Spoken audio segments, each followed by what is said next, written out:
like, I'll be super frank. I'm going to say this in like the most bombastic way, A, because the viewers love it, and B, because I just want to be like as blunt as possible, so that it doesn't feel like I'm like hiding motives. I can't decide if you're a grifter or not, essentially. And so like I want to talk to you in like some level of good faith. Probably in part because I'm also in the middle of kind of ideologically wrestling for myself about like how I feel about people who. Just a reminder, okay? Just a reminder, okay, that Drew Pavlou switched over to being a right-winger over this. Joe Biden. A lot. I mean, Joe Biden is a bumbling, dementia-filled, Alzheimer's, corrupt tyrant who should honestly be put in prison and or given the death penalty for his crimes against America. But Kamala Harris, my goodness, there's something that just kind of is tribal where people are like, I don't Joe Biden a lot. I mean, Joe Biden is a bumbling, which is a conversation I had with Ryan Mullally, and just like how to kind of respond to these different camps and categories within politics that feel like we should be under the same tent but aren't, or are proposing to me that we are in the same tent. In the case of I don't think Ryan we are Mullally, in the same tent anymore. Gotcha. He would say like I'm a moderate, so we like could be in the same tent because I'm interested in reaching moderates. I think that moderates matter. So that's what I'm trying to figure out basically. And if you were not in the same tent anymore, like what happened essentially? Yeah, sure. No, sorry for cutting you off. You can keep talking if you need nope, or wanted to say anything. Okay, no, fair enough. Look, the interesting thing is I think we were in the same tent probably a year ago or even as late as 6 months ago. But I've been wrestling. Was that Vance? No, that was Charlie Kirk. My internal ideological beliefs for a long time now. It's probably something that's basically been years in the making. Bro, I bet the X chat is gonna be unhinged. I am willing to bet that like the amount of neo-Nazis in my chat are gonna be unhinged. It's gonna be great. Okay, it's gonna be awesome. When Trump first got elected, I was more slap. I was really. Is that us? Nice. Awesome. For you? Is that us or him? I think it's him. We're having a little bit of hang on. Can you hear me? Yeah, now we can. We can, but you're chopping in and out. Yeah. I'm not sure. Hang on. Is this okay now? The NFL is back, and FanDuel's got everything you need to play your game. What? Why is there an ad playing? Stop. Etc. I've been happy to see that in I think the recent maybe like the past 2 months or 3 months he's been a bit better on Ukraine, which is an issue that I really care about and is really important to me. But it's just a number of things that have basically combined to make me feel extremely disillusioned with the left. And this idea that, oh, well, I'm a grifter, I'm doing this for money, it's actually extremely not true. And I'll explain why. So in March, I wrote a Substack article called MAGA Maoism. And it was essentially like a kind of conservative critique of Trump and the Trump administration, kind of like from a right-wing perspective in a way, because I was kind of saying like one of the major problems with Trump is his kind of like approach to politics is not really part of, I guess, like traditional Western approaches to politics. There's like a kind of like aspect to it where it was, he was very anti-Europe for a long time. His approach to, economics was quite tin pot. And so like the argument that I sort of made was that it was almost like he was acting like a kind of like tin pot third world regime rather than the American president. And so it was a conservative critique of Trump, and it was probably the most successful Substack that I've ever done. And I made like $1,000, $2,000 just off subscriptions from that alone. And the bull. What did okay? And he goes to the money. Nice. He goes right to the money.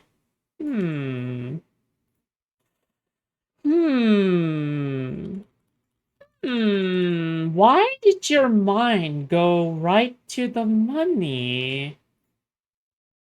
Why did your mind go right to the money? Which is like one of the major anti-Trump publications with like hundreds of thousands of subscribers. They literally shared it to their audience and tens of thousands of people read it.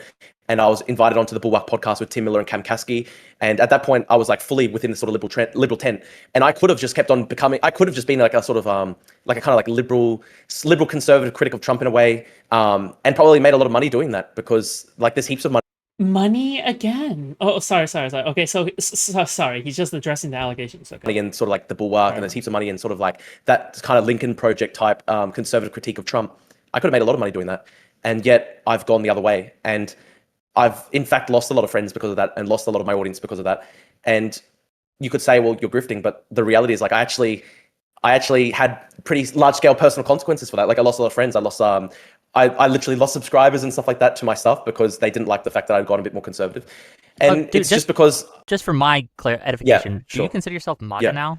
No, I don't. Look, I wouldn't describe myself MAGA, but I would describe myself as kind of like a philosophical conservative. And look, like when the Trump administration does bad things, I'm going to criticize it. And when they do things that I sort of agree with, I will say that I agree with it. I'd say like I'm kind of like a not aligned conservative in a way. And I can explain that whole shift. There was so many different things that led to that. Like one being the personal victim of crime, and then having a lot of leftists online sort of like go like, ha ha ha, like, well, it doesn't really matter because whoever stole your wallet actually might need it more. Okay, wait, hold on. Okay, I just started streaming on X.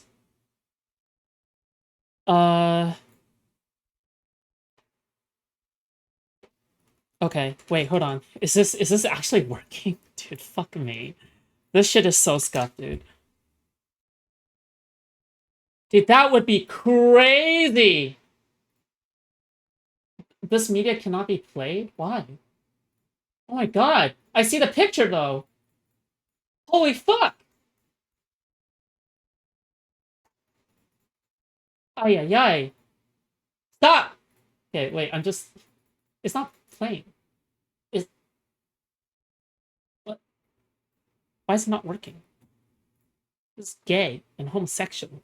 Whatever, man. It's fine. Than you. I don't care The election of Zoran Mamdani and the fact that I saw like a lot of like kind of standard bearers of the moderate left inside the Democratic Party, like Ezra Klein, people that I really, really liked, kind of embracing him. And I was like kind of shocked by that because I think Zoran is basically like a closet tanky. So stuff like the fact that like the Lincoln Project types, like these kind of and even like these sort of like moderates, like the Bulwark type people, they basically wanted to have like a kind of like united front with the leftists, like Zoran against Trump.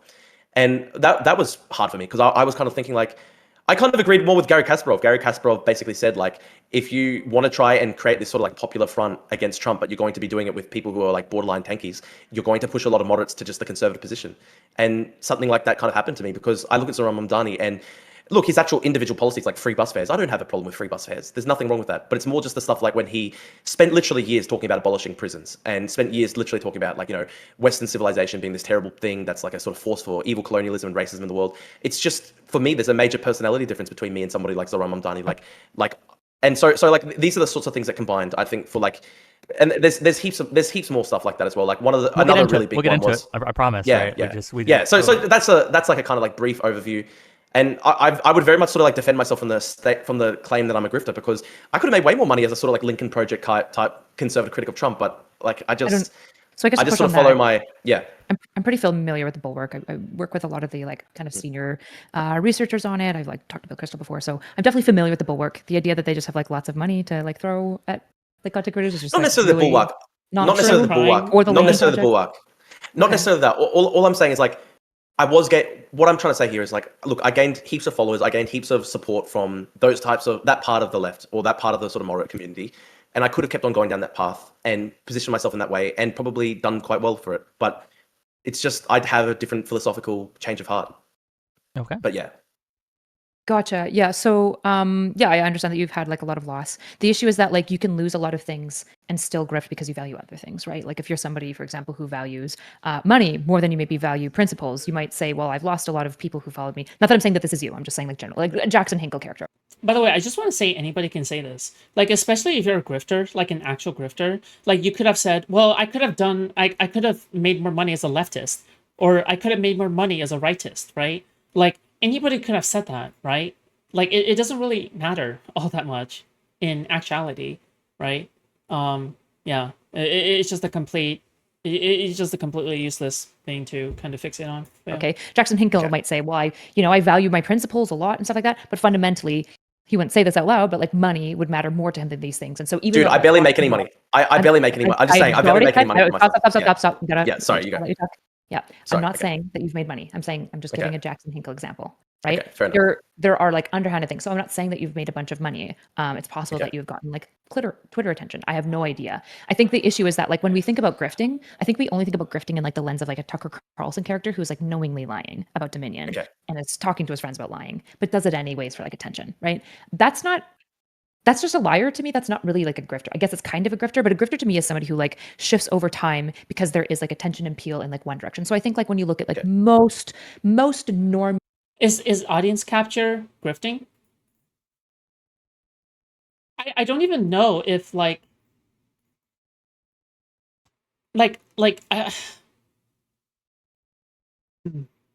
I don't even know like how much I want to call it like grifting. I don't know. Like fuck. Maybe grifting isn't the right word for it. Me kind of like just chatting culture people. I'd say almost all of them are going to be political grifters, right? They're going to be left because left is cool, and as left becomes less cool, you're going to see some of them trickle more right. They're going to want to say the word retard more often, but they're just going to trickle kind of back and forth between these two spaces depending on who like wins the culture war. That would be like a stereotypical. Wait, hold on. Wait, is the stream working on X? People are saying it's working. I just embedded the live chat from X. If it's true that it's working, then I'm going to add it to my multi-stream from now on. And also stream there with the same fucking thing. I'm watching just fine? Okay. Weird. All right. Yes? It's just like not that deep to me. When I'm looking at you, though, I'm trying to figure out, like, it feels like you had a lot of political philosophies that I'm surprised to see maybe were never true. I didn't know you it was super fully well. It was fully true at the time. Like I was like a full hardcore convinced anti-Trump guy 6 months ago. And it's just like, what can you do if a number of like that famous quote by Maynard Keynes where he said, I changed my mind in response to basically new information. Like I changed my mind in response to new information. Wait, but what's the new information? The new information is that Charlie Kirk died, and it was like convenient for you to hop onto that, right? Like, why would you betray your own fucking principles because Charlie Kirk died, right? Like, you realize that conservatives and the Republicans betray neoliberal principles, right? Of free speech, right? Of free speech and shit. Like they betray these principles, right? Yeah, like unless you're telling me like. And that's how I see it. So everyone says that. And what I'm looking for then is like a coherent answer to this, right? So like in the case of like talking with Ryan Mulally, part of the reason why I walked away very frustrated from that conversation is he was saying, I'm a moderate. I'm a staunch moderate. And I was like, okay, I have a hard time not saying it's valid, just coherent, a logically coherent system where you're politically informed to the degree that Mulally is, but you're kind of both siding to this degree. Because I don't know how we do that with my policy. I can explain it more. I don't need you because you're not Ryan. I'm not talking about you yet. Wait, why did she say that? So in the case of Ryan, the reason why I was interrogating him and the reason I walked away frustrated is I wanted somebody who I knew was very informed about politics to give me a coherent argument for moderatism, like the true both sidser that I was hoping existed. And my walk away from the Mulally is he is really informed and his moderate position was incoherent, which is why he's now identifying as conservative. So what I'm trying to figure out is there a coherent explanation of your flip that seems so hard, especially now that you're saying opinions that aren't just about like pro-Trump or anti-Trump, but I'm hearing like a lot of like weird like blood and soil type argumentation. Okay, I'm not blood and soil. Blood and soil type argumentation that I was very surprised to hear from you because I don't feel like I would have heard that from you 6 months ago. Okay, and I can go into this. Listen, I don't identify as a blood and soil ethno-stater.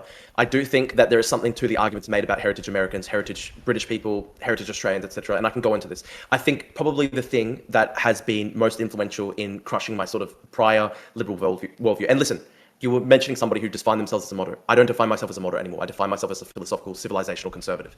The thing that flipped for me. That's why I said you're not. Yeah. So the thing that flipped for me is essentially I completely lost faith in multiculturalism as a kind of governing ideology. And that doesn't mean that I've lost faith with You mean the fucking okay, wait, but that's a core neoliberal principle. Like a core neoliberal principle is like is multiculturalism, right? Like that's a very core neoliberal principle that he is now disagreeing with. Why? Didn't that make the most powerful country on the planet the most powerful country on the planet? Is that everybody from around the world like immigrated to the United States to make it better? With multiracial societies of different races living. What I'm talking about is multiculturalism, the idea that we are all just a melting pot. I think that there has to be a really strong, cohesive culture that everybody has to assimilate towards. Otherwise, my deep concern is that everything just completely falls apart and disintegrates. And part Isn't of this the melting is pot that though? Is the melting pot this Why idea? Like would there's that there's be I don't the think so. bad? well there in What? Australia and in Canada we have like the Oh. what is it called? It's like what are those quilts called that have like multiple squares or different colors? Anybody know what this is I'm called? not Canadian or Australian. I'm American, so I don't know any of this shit. Okay, but we essentially had this view of like let's just call it the salad model. That's not what it's called at all. I just can't think of this word for like the quilt, right? But in a mosaic quilt, thank you. Okay, in Canada we have like a mosaic culture view where like we have all these different cultures, but they aren't blending and merging in toward one another. Where the melting pot is specifically that there is a certain level of assimilation that's pressured. We just value all the different influences towards a greater, broader culture than towards like one specific monoculture. I think the question is, I don't think that the melting pot is working in most Western countries right now. And I think maybe there is something right there. What? There is something you said Why? there where you said there's a distinction between the sort of mosaic. Undocumented immigrants contribute more than $95 billion a year to the American government in some way, state, local, or federal. View with the melting pot. And maybe that's something to do with Australia and Canada, where I think, especially Undocumented immigrants alone contribute $16 million to Social Security, to your grandma's fucking healthcare. in Canada and Australia, Canada, Trudeau talked about Oh yeah, I guess Drew Pavlou also considers Hassan to be not American, despite Drew Pavlou himself being fucking Australian, but okay. But very cool, I guess. making Canada the world's first post-national state, and basically was very proud in saying that there should be basically almost no cohesive majority culture that everybody goes towards. I think in Australia recently we've had Labor politicians talking about they literally say Australia is a nation of foreigners, and that's the type of language they use. Maybe that's slightly different to America with the melting pot analogy, but I just don't think that it's actually working. And I look at Europe and I think it's not. Get Twitter chat on screen. They're crying. I don't know. I'm sorry. Twitter. Listen, Twitter is a little crazy. Okay. Not Twitter chat right now. But like just Twitter in general. Okay. We'll see how I'll figure it out. Okay. I Working. promise. And I was going to go into this a little bit earlier as well. A major Promise. thing that led me to see the world in this way was October 7. I had heaps of moderate Muslim friends. After October 7, almost every single moderate Muslim friend that I had, and some of them were my best friends. I had people who were like I had literally been best friends with for years. And Wait, but isn't it good? But is it not good that you have Muslim Americans in the United States who are conforming to American culture, who are becoming software engineers that work at Google, who are doing American jobs and also working like the service industry as well? Like, in my opinion, these are all good things. They're like all objectively good things, right? So yeah, like maybe you think that they're gonna bring like fucking jihad energy to the United States or some shit, right? I just don't really see that. I don't really see that happening. Republicans have been fuming about like, oh yeah, they could be bringing Sharia law to the United States. They've been doing that for years, right? Like they've been talking about how the like Muslim Americans are gonna do that for years, but it has not happened. So yeah, I mean that happened even before Trump. So and were completely secular. They would drink. They would basically never. They were just not religious at all. Like they were very secular.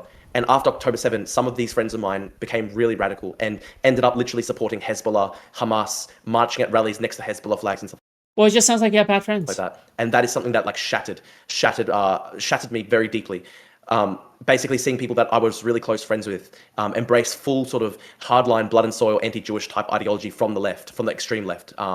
And I see for 2 years now, 2 years, there's basically been really, really open examples of hardcore Islamist extremism out in the open in Australia, in Canada, in Europe. I'd say that there is a lot in America. There was the recent rally in New York City where people were just outright chanting in support of Hamas.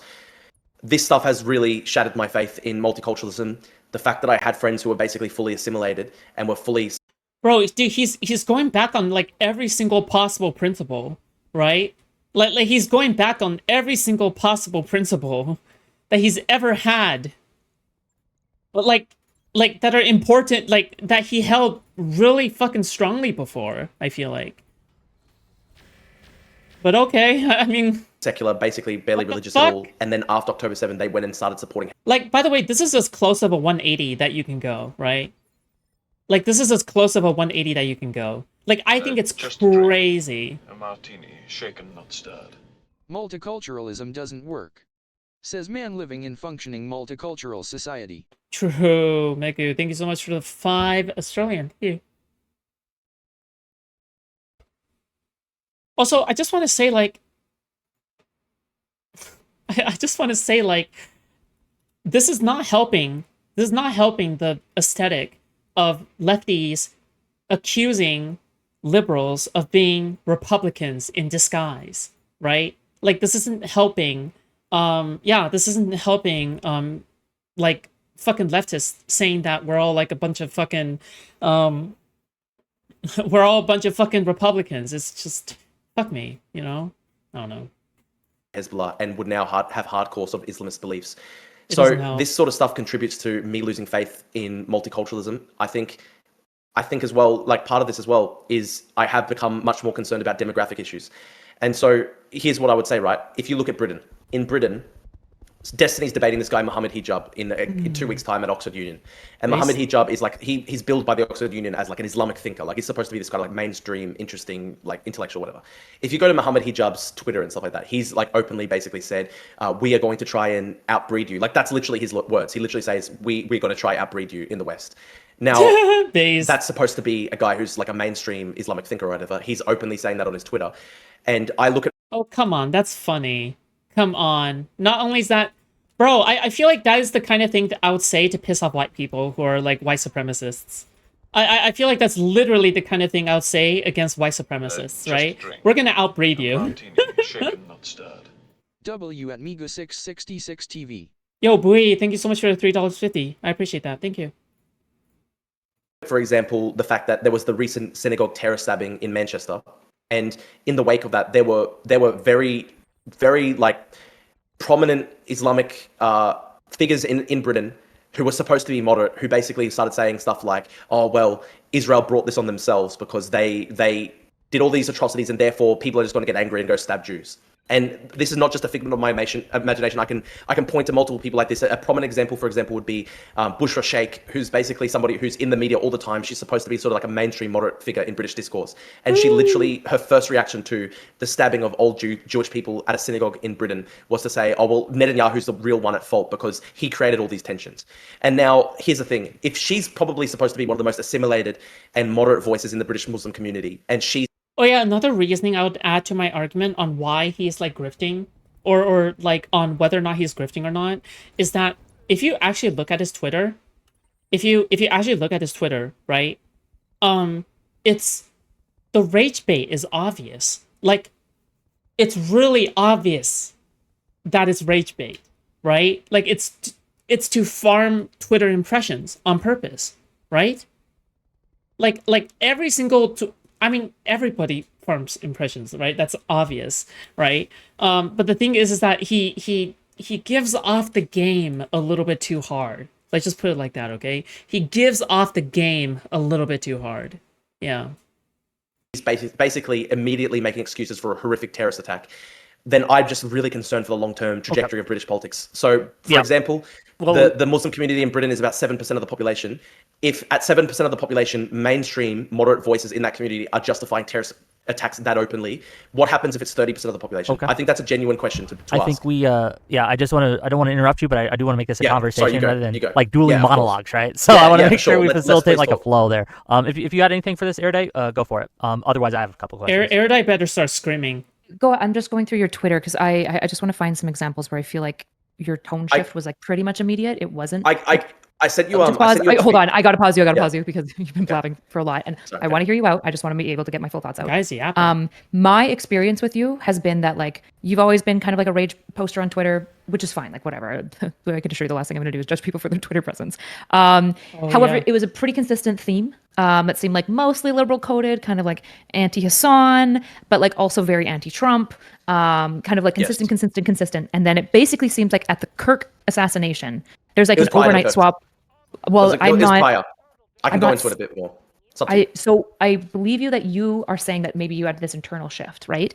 The issue is that I'm just not confident that that's what I'm seeing on like your timeline. Like I'm seeing a lot of posting to appeal to MAGA right now that I don't see like when I search the name Trump in like August. I know you want to go into it. I just like you got to let me finish my thoughts, okay? Like we'll let you talk through, I promise. But also, Erudite, I do want to see if you can address his points he made about Britain and nationalism. I was making actual genuine philosophical points before. Philosophical? So you there? Erudite. Hello? Yeah, sorry. Oh, did you have anything to say about his points about Britain and ethnic diversity and Jesus, dude, stop being distracted. Multiculturalism or anything? Because I am trying to actually explain my views at a deeper level. Sure, yeah, I understand. It feels as though like when I'm listening to your explanation, I feel like what's happening is a lot of like a little bit of fallacious thinking where we look at the extreme like radical leftists, which I actually agree are a problem, and I actually agree it can't be part of the left, right? I actually don't want these people being part of our group, and I think the issue that we're doing is that we're like conflating that to the rest of the group, particularly, and to some degree I understand, right? I think left-leaning politicians have done a really bad cultural song and dance where they've kind of pretended like they're progressive when they're not, especially at least in America. I can't comment as much on British politicians. I have no idea, right? But at least in America, there's been this song and dance where Biden and a bunch will kind of act like they're really progressive, and then all of their policies are really moderate lib stuff, which is frustrating for the leftists who are essentially having their culture masqueraded as to get the brownie points and not actually policied on, which is probably super frustrating and understandably frustrating for leftists and socialists, right? Where we're like, yeah, we're just like you, but it's also really confusing to the moderate where we've been like, you're saying you're just like these socialists. And we're like, well, hold on now. Like, we don't really policy in that way. And we're not actually that crazy in like these sorts of ways, which I think leads to a lot of confusion for the normie. The thing that I'm trying to figure out with you is I feel like if you're decently politically informed, you can do the difference between my cultural friends, these cultural movements, and the way that we're actually doing policy, particularly in places like America. I can't really comment much on Britain other than worrying it feels like you're doing a lot of slippery slope stuff, even though I'm actually quite critical of fundamentalist Islam. I do not want highly religious fundamentalist Islam like propagating. I think Sharia courts should not exist in Western democracies whatsoever. I'm completely opposed to that. The issue is that what we do see is that most people who like immigrate, even if they're very Muslim, become secularized pretty quickly. And yes, they're radicalized by October 7th. I understand why they are. The question is, are they actually now going out and supporting Sharia? I don't know if Erudite is going hard enough. So far it doesn't seem to be the case in my opinion, but law and like pushing for that type of policy. In America, it doesn't seem like that's the case. Maybe it's the case in Britain. I have no idea. I know that they do have issues in Britain of like actual Sharia courts that exist, which I think is not good. I can't engage with you on commentary on Britain. I'm not interested in it. Look, I'm trying to explain that it's not just American politics I'm looking at. I'm also looking at politics all across Europe and the West and everything. And probably a major way that I have actually broken with the left now is I do genuinely think there needs to be immigration restrictionism in order to allow for groups that are already in the country to assimilate. I think when the volumes of migration are so high, it becomes really hard to assimilate. And I'll give you an example. What is this game? My family migrated to Australia in the 1950s and 1960s. I'm fourth generation on my mum's side, third generation on my dad's side. And when I was growing up, I was basically the only Greek kid in school. I didn't grow up in like a kind of like ethnic enclave. Basically, every single person around me was an Anglo-Australian, and so my cultural, like having grown up in that way, I basically fully assimilated as an Australian. And to the point that when I went to Cyprus when I was like 12 years old, the only time I've ever gone back to my family's home country. God, this guy is such a yapper. Dude, this guy, oh my god, this guy is such a yapper, dude. Oh my god, dude. Oh, yep. Okay. I did feel like a foreigner there. Obviously, I love that. Obviously, I do love I love the Greek culture. I'm still proud of it and everything. I don't hate myself for it or anything. I do love Greek culture. I talk about the fact that my family's ethnically Greek all the time. But when I did go to Cyprus, because I don't speak the language and because I grew up in a fully cultural Australian environment sort of thing, like I did basically kind of feel like a foreigner there. And I think a major reason why I was able to like basically like fully assimilate is because I grew up not in an ethnic enclave. I grew up in an environment where I was surrounded by the majority culture in Australia the whole time. And so that's why I now think that you basically need to have pretty strong immigration restrictionism, because over the past 5 years in particular, but also the past couple of decades, there's been massive amounts of immigration to the West. There's been mass demographic change. And I think when migration flows are so high, and this is especially a thing in Canada and Australia, but I know you guys also had massive amounts of illegal immigration in America as well the past 5 years. I think when the rates are so high, it becomes really hard for people to assimilate. I guess like your family lineage feels like a good example of assimilate, like the type of. But as I tried to explain though. This is the consensual. I just don't think. I don't think the reason why I think my family were able to assimilate so much is because I didn't go to a school that was 99% Greek. I didn't grow up in a street or a suburb that was 99% Greek. I didn't grow up in an environment where everybody was speaking Greek around me all the time. I basically grew up in a fully Australian, monocultural Australian. Basically, I grew up in a... Yeah, which is why Greek is so good when it comes to its GDP, right? Sorry. Wait, is its GDP still trash?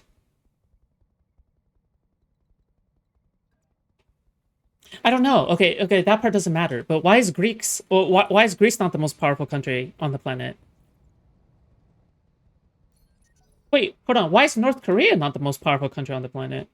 Full monocultural Australian environment, and I think that's what allowed my family to fully assimilate into like sort of single culture. And I think like didn't like Italian and like Irish people when they immigrated in really large numbers, especially for the size of the population of America at the time. And if we look at the Italian culture, like in America now, like they keep certain parts of it. I imagine for sure. There's a lot of people who'd say like, yeah, I'm Italian American, but I'd say like everyone would look at that enclave of people, even though they had Little Italy, so they actually did maintain lots of like social enclaves. Bro, Greece can't even match up to other European states, okay? It's pretty fucking embarrassing, alright? Like, I mean, you can... Sorry, this is not to any fucking Grecians who may potentially watch me, okay? But I'm talking about, like... Dude, people who... They can't even match up to other... Why is the UK so powerful, and why is France so powerful? I feel like these countries, or Germany, it's because these countries typically have a little bit, at least a little bit more multiculturalism, in my opinion, right? Because they're willing to take advantage of that economically, but okay. They, to the level that they have places in New York and most cities that are called Little Italy. I grew up with a Little Italy, right? We have Chinatown, right? And I don't actually see like this major issue with integration necessarily. It seems like if you give it 1 to 2 generations, the integration necessarily happens because the family is typically coming here because they do share some fundamental values shared with the Western democracies, right? And more importantly, I would argue, I think Western democracy values are just sexy and awesome. I think most people, when they have to choose between like their fundamentalist parent who's being like, you can't talk to him, he's a man. And you're like, oh my gosh, mom, all of my girlfriends talk to men and it doesn't kill them, so lay the fuck off. I just think Western culture is also generally like more appealing, which is why I'm not like in this. I'm not sure if I like NotSoErudite's lines of argumentation, in my opinion. I think she needs to go to... I think she really just needs to go to like the... like what makes a country the superior country talking point. I don't think like... I don't know what she's doing. Okay, we'll see. We'll see. Need to really do like forced assimilation. I think like melting pot just kind of necessarily happens, and I enjoy the little like cultural layovers that we have as a result of like us blending the communities together. So look, lots of good points there. Yeah, but okay, wait, hold on. It's not just about the fifis, right? It's not about the fifis. You're appealing to the fifis, right? But that's not necessarily true for a right winger, right? Like, their fifis could be, oh, I don't want to look at all these brown people, right? That's their fifis. You're comparing fifis to fifis. Like, what the fuck? Like, that's not necessarily a good argument. You need to make an economic argument. Like, wait, hold on. Does NotSoErudite know anything about economics? Fuck me, dude. Oh my god.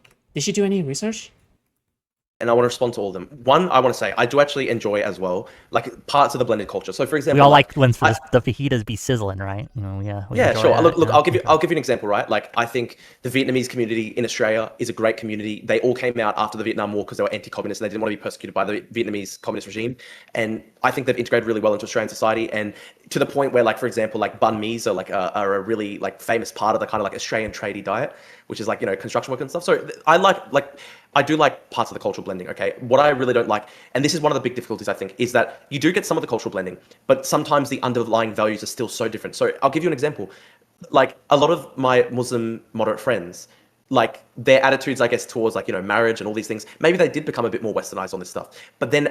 These are all really useless questions. I need people to bring up the numbers. I really, really need someone to bring up the numbers to Drew, okay? I just don't think you can just make a good argument off of feelings. I really don't think so. I'm sorry, okay? You need to start bringing up numbers to Drew, or the debate is over, or it's a useless debate. Like, I don't think it's worth having a debate where you're arguing based off of how cool it is without bringing up the numbers. I think you're allowed to argue how cool it is after you've brought up some very solid, substantial facts, right? Because otherwise, I just don't think this is a very good... it's just painful to watch. But yeah. At the same time, they still, at the end of the day, as soon as like the Israel-Palestine conflict started up, so many of them became obsessively anti-Israel to the point that they got radicalized and actually ended up supporting groups like Hezbollah and Hamas. And so this is a difficult question, Erudite. It's like, okay, yes, maybe on some level there is westernization starting up because, like, you know, there might be, you know, less emphasis on restrictive traditionalist views on dating and stuff like that. But at the same time, though, as soon as like Hamas, the most debates aren't real, then they aren't real. That's it. They aren't real. It's as simple as that, right? Like, typically, when it comes to this subject, you do need to bring up numbers. Yeah, absolutely. Attacks Israel, a lot of these kids who still might have those more moderate views on dating and stuff end up, unfortunately, supporting like a radical Islamist terror group. So that's a big problem where it's like sometimes the cultural shifts can be almost superficial because it's like, okay, like there's that superficial change in the sense that like, you know, okay, now some of these kids are more chill with dating and stuff like that, but then they still support Hamas. That's a big problem. So that's one part of it. The issue is like when we say, well, this is part of the issue is that I think a lot of times when we say like people support Hamas, like even when I'm trying to think about like most like leftists, right? The problem is that, are you familiar with the psychology paradigm where you have 3 lines and one of the lines is obviously shorter and they ask the group, which is the shortest line, right? And if all of the conspirators in the group always say like one of the other ones, they'll say like one of the obviously longer lines is the shortest line. If they all say that, the one test person will be pressured to say that, even if they don't think that that's necessarily true. And that's just like simple, raw peer pressure. And what I'm saying to this, the point that I'm trying to drive here is that, well, I don't think you get what I'm going at necessarily. Okay, maybe you do, but let me just finish my thought here. Yeah. I think that when people do like this. Wait, hold on. I can't tell if X like fucking bots like any new streamers or like new streams or some shit, right? But I have over 50 people watching on X. What?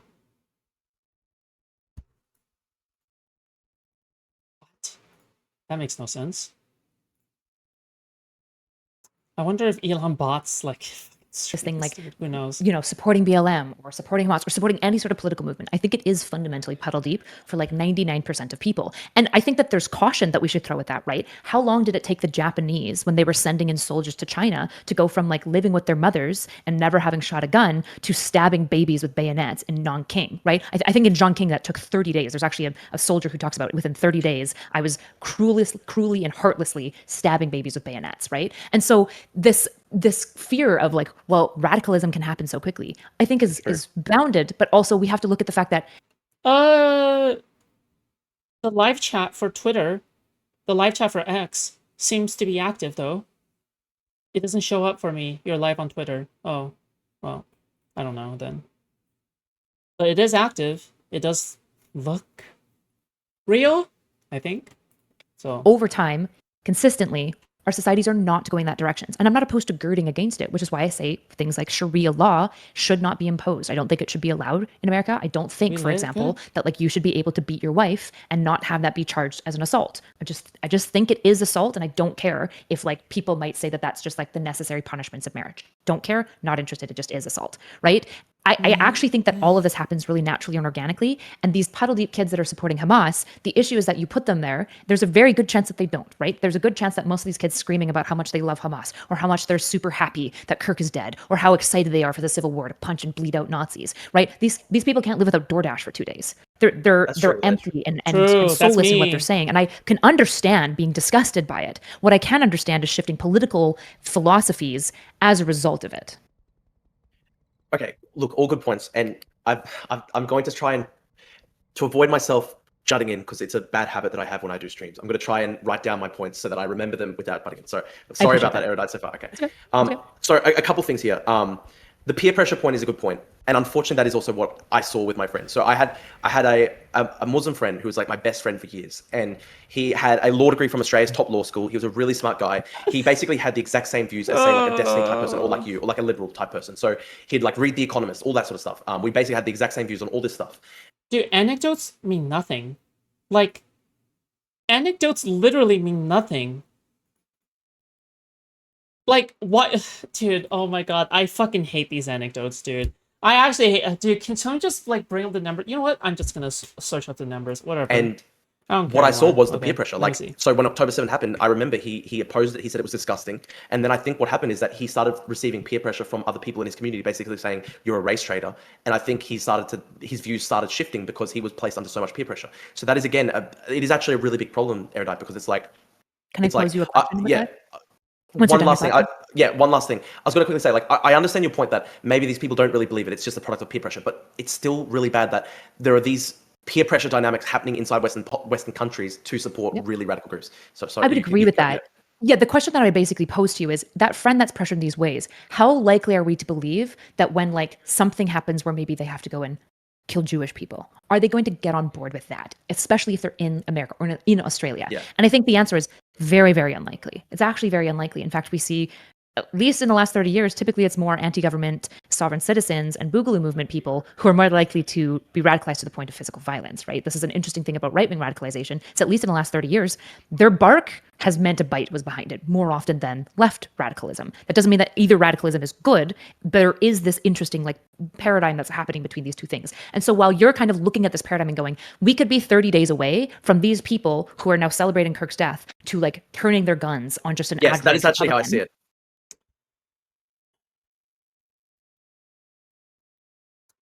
Research indicates that immigrants commit less crimes than US-born people. Some of the most extensive research comes from Stanford. Found that since the 1960s, immigrants are 60% less likely to be incarcerated than US-born people.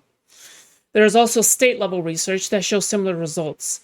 Researchers at the Cato Institute, a libertarian think tank, looked into Texas in 2019. They found that undocumented immigrants were 37.1% less likely to be convicted of a crime. Beyond incarceration rates, research also shows that there is no correlation between undocumented people and a rise in crime.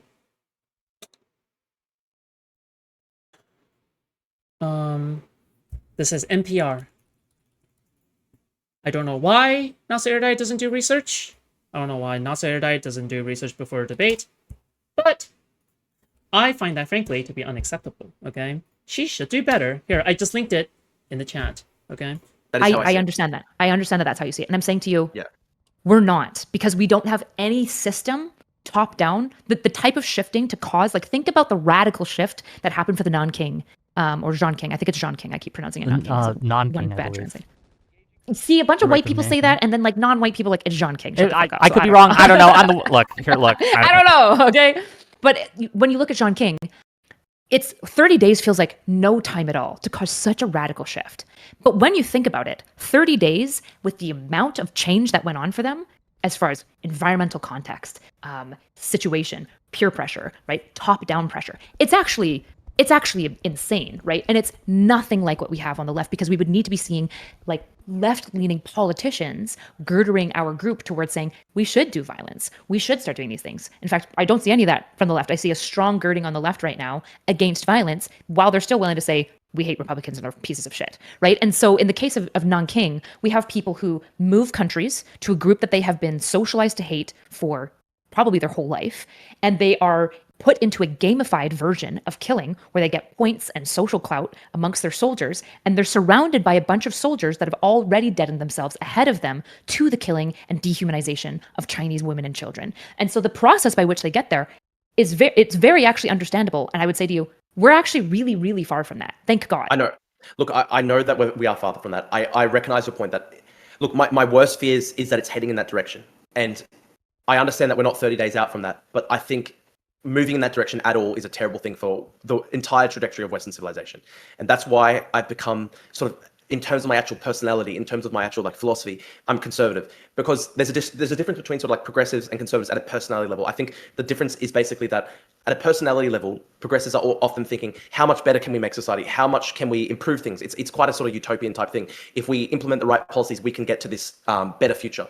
And I think in terms of my actual personality, and there's heaps of different things that have contributed to me thinking like this. I had a conversation with Dylan Burns, and a part of it as well was that I went to Ukraine in March, and I literally... People handle this guy too softly. I think maybe... Fuck, why don't people just go hard?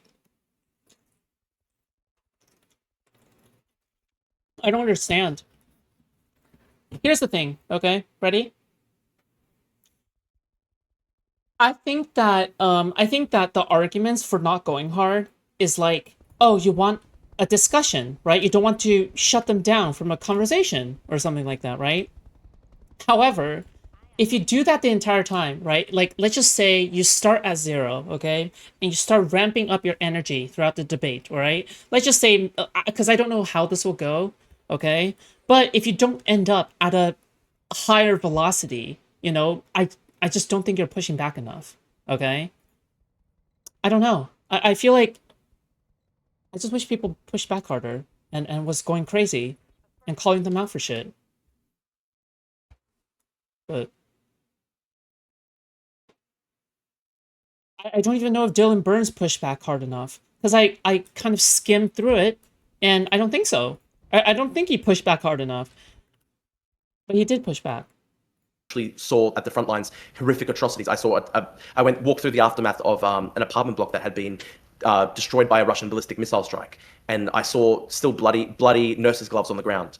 Like, I've seen, especially over the past couple of years, like how bad things can get, and I think this is the personality shift where it's like, instead of thinking, when I was 18, 19 and I was a progressive, I used to think like, you know, if only we just put in place these 10 different policies and we could massively improve society in so many different ways. Now my personality, because of the way it shifted, because of, I guess, the traumatic stuff that I've seen, having best friends become radicalized. I'm just going to say this right now. This is useless talk, okay? Unless you can back up your feelings with facts here, this is useless talk. Frankly, facts don't care about your feelings, okay? He's talking about his own story, his own whatever the fuck, okay? But at the end of the day, it doesn't matter. Like, it doesn't matter if the left is too mean to you, and that's why you switched, right? What like, does the statistics back you up? Does the data back you up, right? Okay, the left was too mean to you, and that's why you switched, right? Okay, then you're just a fucking moron, and you fucking suck. Like that's literally it, okay? Like, fuck. I don't know. Yeah. Extremists going to see the front lines of the Ukraine conflict, being personally the victim like, this of means crime, nothing to me. It's now like my actual personality is like, none I'm of this concerned means about the anything prospect of to me. civilizational collapse. I'm concerned about the prospect of mass civil conflict. I'm concerned about the prospect It's of violence. useless. And I think we need to basically have, if the question is basically between, you know, how do you balance freedom and order? I think in the West right now, I think it's potentially overbalanced in the direction of freedom. I still love freedom. I still believe in the fundamental tenets of liberalism, but I think there just needs to basically be almost as a cultural shift. It's like a cultural shift where it's like, I'm concerned that we are heading in a direction where everything is falling apart and collapsing. But if we're heading in that direction, my contingency would be the ones driving that most aggressively, particularly in the direction of violence, right now is specifically talking about top-down organization, is Trump. Right. And I just to be clear, that's where I feel disagree. Okay, maybe you disagree. I don't need you to do all the caveats if I don't like Trump or anything like that. But when you look at what Trump, Matt Walsh, right? They have been unironically refusing to denounce violence. That's absurd. That is disgusting. I do agree with you. That's disgusting. Well, the issue is it's not just disgusting to me. When we're talking about these top-down systems, like when I'm trying to think about what puts a group of people on the precipice of becoming non-king or going into civil war, there is the internal cultural pressure, but there is also a top-down guidance. And right now on the left, the top-down guidance, despite the fact that I think the left is cringe a lot of the time, they're purity testers, they're assholes, we have pretended to be just like socialists when we're not. I have all sorts of criticisms of the left, as I'm sure you've heard me make them. The issue is that our politicians have remained moderate in policy. They have aimed for bipartisan strategies. And when violence happened on their watch, like in the case of Biden during the Trump assassination, there was an immediate denouncement of violence, an increase of his security staff, and the violence was taken very seriously, right? Very seriously. Whereas on the right, what we're seeing is no acknowledgement of violence. The ironic part is advocating for the same policies that authoritarian countries like Russia and China, which he opposes, use. Yeah. And he complains about China all the fucking time because of his, like, fucking past, right? But the thing is that, like, I just have a suspicion that he was just grifting the entire time. Like, fuck me, dude. Oh my god. Just get a real job. Generally, we need to tone down. Streaming. And the blaming of exclusively only one side, and then language like, I'm waging war stream. On Chicago. But he's bad at it. The Department of War. We have an ethos of war, right? What we're actually seeing is a ratcheting up and a normalization on the right, specifically, of violent rhetoric, violent justifications, and increasingly telling us that there is large swaths of people in our country that are domestic terrorists because of their belief system, that might need to be radically and violently dealt with, right? That's concerning to me. And I do, and maybe we've moved off this, and that's fine because this is still an important and interesting discussion. But to Drew, you mentioned a lot of things, and you also used it as like a defense of like your beliefs about immigration and heritage Americanism. But when I look at a Free Palestine rally in America, it's the whitest group of kids you've ever seen. Okay, I need sunglasses. Like these aren't immigrants pushing this. The kids and stuff like this, it isn't because of immigration. It's not because of people coming in from other countries and settling here and either assimilating or not. That's not the issue. So I'm just curious if you could tie these calls for violence, and again, even the calls for violence and making fun of Kirk.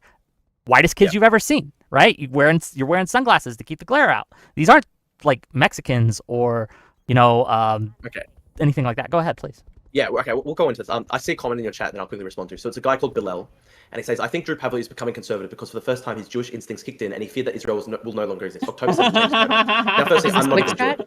Yeah, Wix chat. So who was it? I feel like that's the kind of comment I would give. Okay, I'm sorry. I feel like my edginess level is high enough to make that kind of shit. Okay, I'm sorry, but that's just me. Hey, this guy called Bilal. Now, I'm not even Jewish. Dude, can I eat you while FBI is watching? You mean like you're eating something while watching me, or what do you mean by that? My family background is Greek. I'm an Orthodox Christian. Greek? Yeah. Bilal has an Arab name. He is basically accusing me of basically being like a Jewish blood and soil, like it's a conspiracy sort of thing. This is an example, I think, of Arab anti-Semitism that I have a big problem with. And I think it's an example where you get these guys who are pretty progressive or whatever on a lot of things, but then they've got basically inherited basically Arab anti-Semitic tribal. Listen, I don't doom scroll these days, and I like to keep it that way. Okay, I haven't doom scrolled in months. Sort of instincts. I think that's really bad. Now, I will go into the sort of, I'm going to go into the point you made about the fact that a lot of the most sort of like provocative, extreme left-wing sort of stuff is coming from white leftists, and this is true. I think this is part of the problem actually overall, and I'll try to explain why. I think the problem is this. The culture, the mainstream culture, especially among white young people, especially people my age, across the entire West, whether it's America, Canada, Europe, there is a very strong sort of like civilizational self-loathing, self-hatred type thing. We saw that over the past 5 years. There's like basically, you know, there were massive cultural wars in America over Black Lives Matter and stuff like that, and it became quite widespread in university departments and stuff like that to basically pretend that every white American was the most racist person in history and that they all have sort of like inherited guilt from slavery and racism, etc., etc. So, what I'm trying to say here is this, right? I think there's a big problem where the sort of mainstream culture among sort of like young left white wingers, young white leftists, the mainstream culture among young left. Okay, Cyprian, I appreciate you making a gooner comment, but I'm sending you up to Kobe, okay? Bye. I love you. Right. Yeah, I missed up. Sorry. Okay. Yeah, that was funny. So the mainstream culture among young leftists who are white is kind of like self-hatred. It's kind of like anti-West. It's kind of like it's quite mainstream and popular to talk about white guilt, inherited guilt from like slavery and racism and all this stuff, like pretty horrible ideas that are that obviously, you know, create backlash, etc. And I think you're right that a lot of this stuff is actually coming from sort of like, you know, it's like a homegrown type hatred.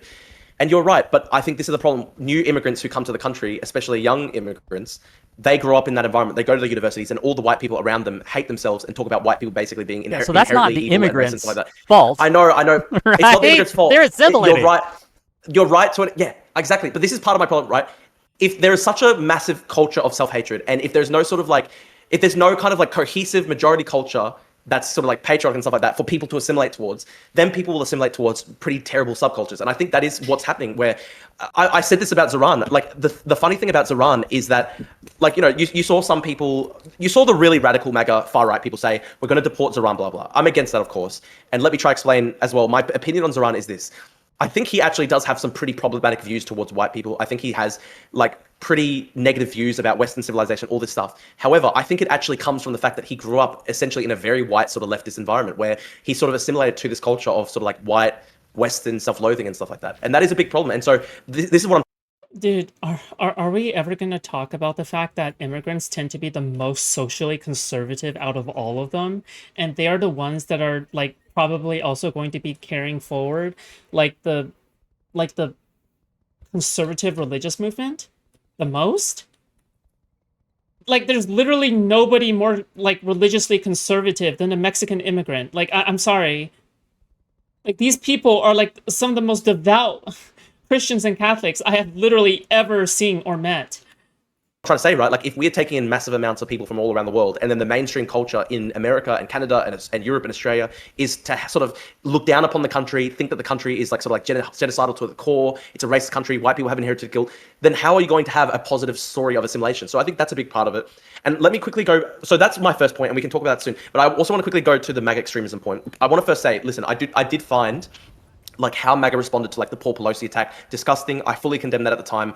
The response, the people who didn't take it seriously, the killing of the Minnesota legislators, I believe, I thought that was horrific. I thought that was terrible. The way that people on the right just did not take that seriously. I think political violence on the right wing is a massive problem as well. It's disgusting. I wanted to quickly say, like, I do disagree with the idea that the only people. Like, I see Erudite make that point that, well, a lot of the mainstream left-wing politicians condemn violence. Okay, fair enough. I think the problem is, though, the information environment as a whole. When you have a situation where the most popular left-wing commentators are kind of cheering on violence, people like Hassan Piker, 4 years have been cheering on violence now, and you have that information environment, and you could go on Twitter right after the day of Charlie Kirk died, and there were literally posts which had hundreds of thousands of likes joking about it. And I knew so many people, young leftists, in my own social circles who I went to university with, who I went to school with, all putting on their Instagram stories, laughing about it, etc. I think the broader information environment on the left is still encouraging violence right now. It doesn't matter necessarily if the mainstream politicians are condemning it.